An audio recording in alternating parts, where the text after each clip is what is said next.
Hello, I'm Josh Rubenstein, the Public Information Director for the Los Angeles Police Department.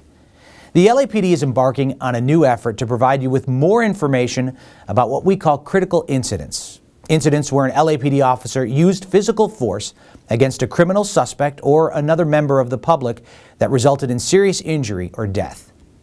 These new community briefings will provide you information about circumstances when a suspect has been admitted to the hospital after force was used, if a person dies while in LAPD custody, and situations when an officer used deadly force regardless of whether anyone was injured. Our community briefings will show you physical and digital evidence, including photographs of the scene, pictures of any weapons recovered, audio recordings of 911 calls, radio transmission recordings, and video footage from our body-worn and digital in-car video system. While the information we will provide is based on a preliminary investigation, and not all the facts and circumstances are known, it's our goal to provide you with a better picture and understanding of what we do know about the incident and how we go about evaluating the facts and circumstances to determine whether the officer's actions met the high standards expected of all LAPD officers who protect and serve the communities of Los Angeles. 2 items of caution. First, this community briefing is an overview based on an active and ongoing investigation that will take several months to complete. What you're about to see is based on our understanding of the incident today and may change as we collect and analyze additional evidence and interview witnesses. Second, the images and information you're about to see may be disturbing to some.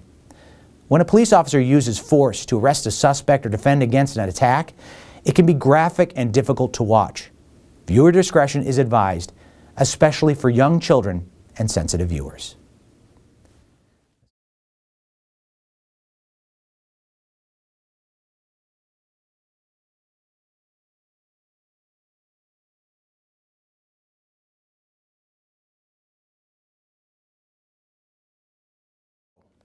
I'm Commander Alan Hamilton of the LAPD's Force Investigation Division, or FID.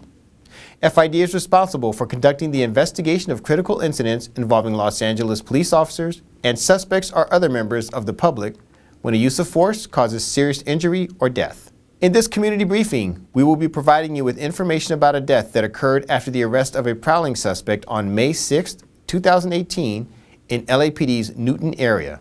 This incident began at about 11:48 a.m. when LAPD received a 911 call from a person living in the Newton area who reported seeing a prowler in the area near Towne Avenue and Vernon Avenue in Los Angeles. The caller provided a description of the suspect and indicated that he may be breaking into cars.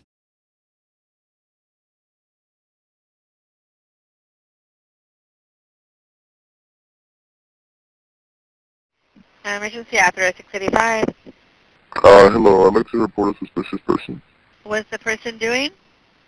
He just walked into people's property with a brick. He's just looking around in the area. What's the address where he's at, sir? Right now it's on Vermont and Towne Avenue. Towne Street, yeah. Is he in front of a house right now, sir? Yes, okay, correct. And let's see. Okay, and the guy, is he black, white, Hispanic, or Asian? He's Hispanic. He's wearing a gray shirt. Around 30, I'd say. He's in his 30s? Okay, and he's wearing a gray shirt. What color pants or shorts? Well, from right now we can't see him. We only saw his shirt and he has a cap. What color cap? Blue. And he has a brick in his hand? From what we see, he was in front of our property and with a brick, but right now he's in the middle of the street and we're not sure if we can see the brick in his hand. Okay, so he's in the middle of the street right now? Yeah. Okay, okay, well, we'll get somebody out there as soon as possible, okay? All right, thank you. Okay, bye-bye. Heading Newton Unit, Prowler complaint. Suspect is down the middle of the street. Suspect is a male Hispanic in his 30s, wearing a blue cap, gray shirt, armed with a brick. No further code to us than 2152. RU 252. 2 patrol officers in LAPD's Newton area were assigned the call and responded to the 4400 block of Towne Avenue to investigate. When the officers arrived, they located the man described in that 911 call standing in the middle of the street. He was later identified as Jose Chavez, a 24-year-old resident of Los Angeles. Officers tried to talk with him, but he did not respond to any of the officers' questions. Both of the officers who responded to this call were wearing LAPD-issued body-worn video cameras. These cameras are worn on the chest of the officers and captured the interaction with Chavez soon after the officers arrived on scene. Here is the body-worn video footage from the passenger officer. You are going to see him trying to communicate with Chavez, and he asked Chavez several times whether he was okay. He also asked if he needs any medical attention. Chavez does not respond and instead stands silently in the roadway at a distance. Hey, bud. Hey.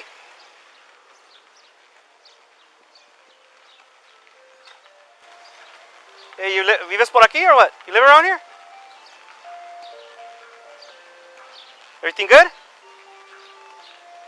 Don't reach into your pocket, bud. Don't reach into your pocket. Huh? You okay, man? Yeah. People are concerned for you, man. You good? You okay? Yeah? What's going on? Where do you stay at? You gonna talk to us or what?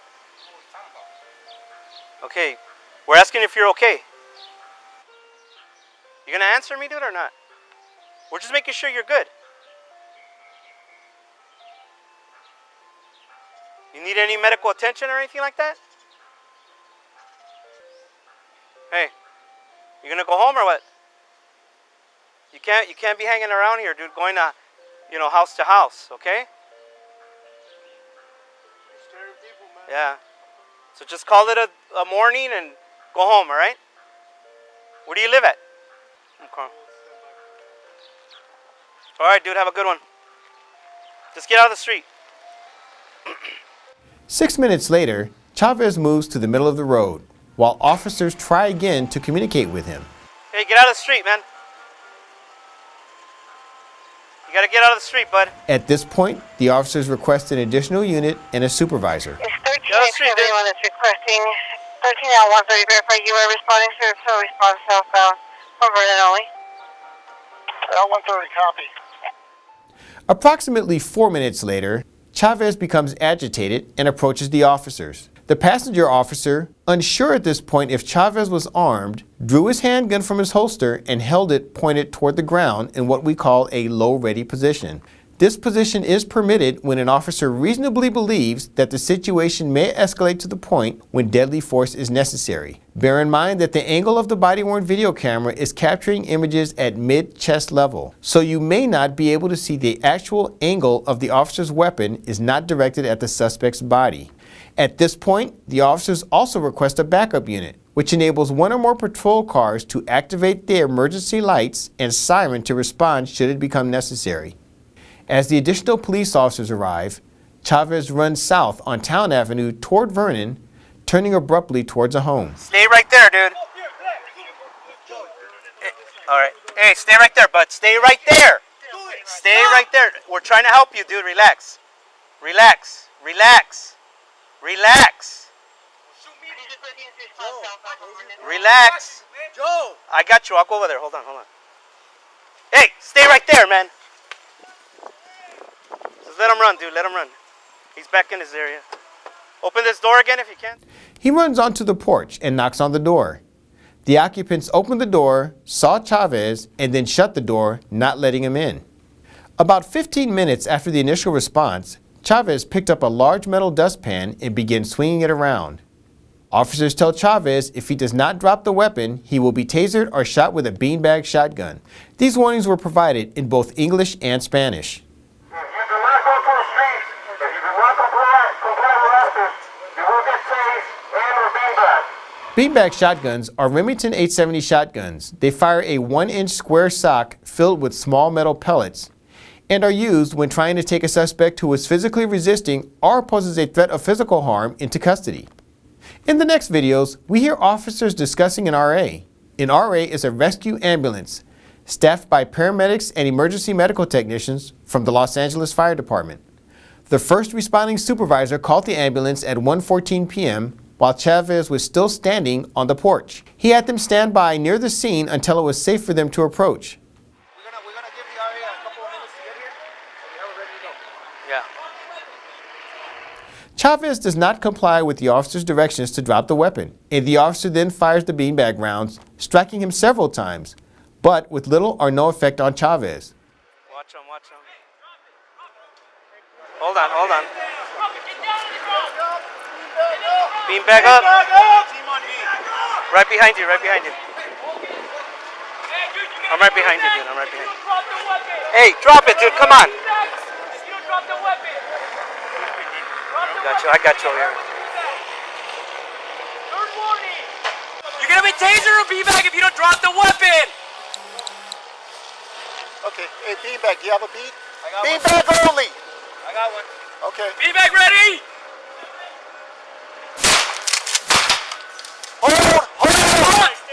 Hold, stand by. Drop it! At some point during the interaction, Chavez picks up a white flower and holds it towards officers as they continue to direct him to surrender peacefully. A short time later, he locates a container of automotive fluid and inhales fumes from the container, what is sometimes referred to as huffing. He then pours the automotive fluid on his arms and legs, and then picks up a large metal pipe from the ground. Officers again warn Chavez to drop the weapon and advise him that they may use a taser if he does not comply. When he doesn't drop the pipe, they fire additional beanbag rounds at him. Don't do that!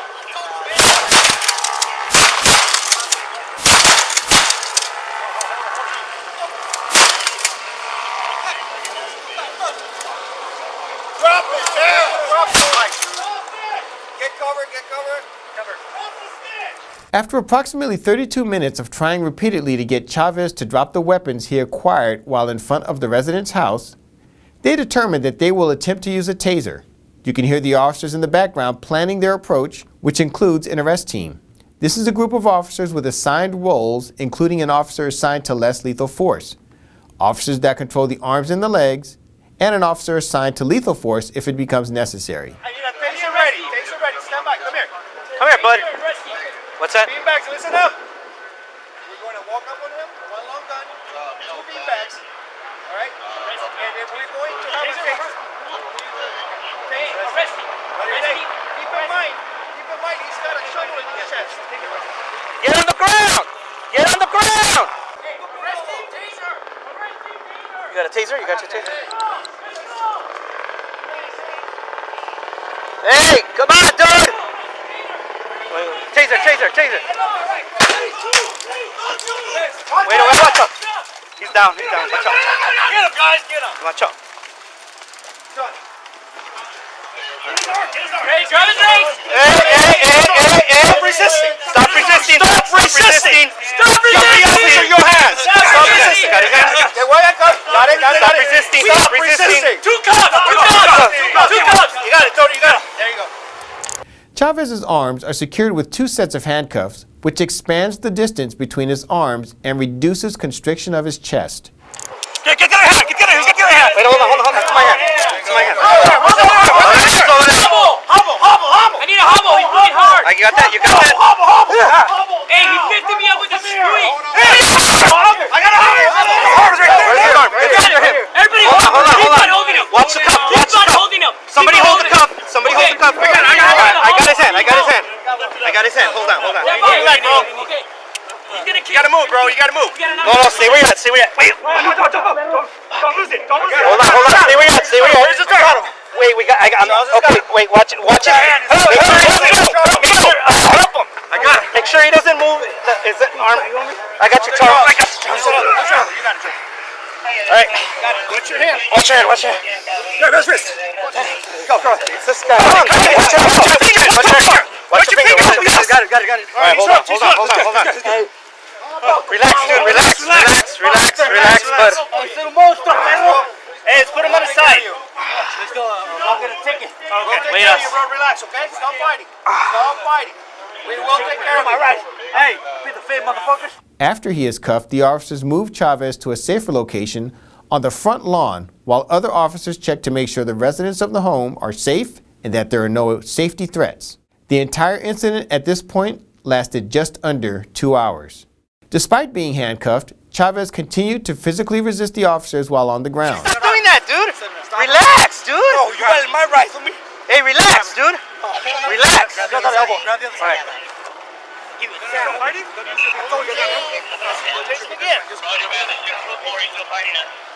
Stop it, dude. Relax, man. Hey, compa, ya estuvo. Hey. Here, you'll see him spit in the direction of nearby officers. Ya relájese, compa, ¿ok?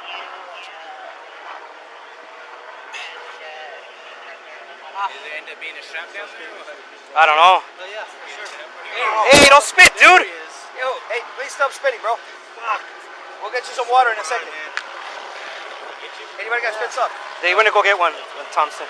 Leave him right there, he's good. He's got his head to the side, so he's good right there. Put his head on the grass or bang it. Yeah, póntela aquí, anda, sacate. Ahí mero. No se mueva, okay? That same supervisor also requested a mental evaluation unit, but none were available at the time. The mental evaluation unit partners police officers with clinicians that specialize in mental illness. When Chavez was handcuffed, the officers noticed that his breathing became labored and eventually stopped. Officers immediately notified LAFD of his status. How's his breathing there, guys? He's kind of making jerky motions. Okay, let's get him on the side. Let's get him on the side. Get him here now. Yeah. As soon as this occurred, LAFD began treatment. The LAFD paramedics transported Chavez to USC Medical Center where he was treated by emergency room physicians, but he was pronounced dead at 2:46 p.m. At the time of the incident, Chavez was 24 years old and had several prior arrests for assault with a deadly weapon, battery with great bodily injury, resisting police officers, and possession of a controlled substance. We are awaiting the results of the Los Angeles County Coroner's autopsy and the return of toxicology tests of Chavez's blood to determine the cause of death and whether Chavez was under the influence of any drugs or alcohol. The LAPD is committed to bringing you information in a variety of ways so that you can get a full understanding of the complexities of policing, the challenges officers face in the line of duty, and when officers may use force to make an arrest or to defend themselves or another. We hope these community briefings will provide you an opportunity to learn about these critical incidents based on the information we currently have. Thank you for joining us for this first community briefing.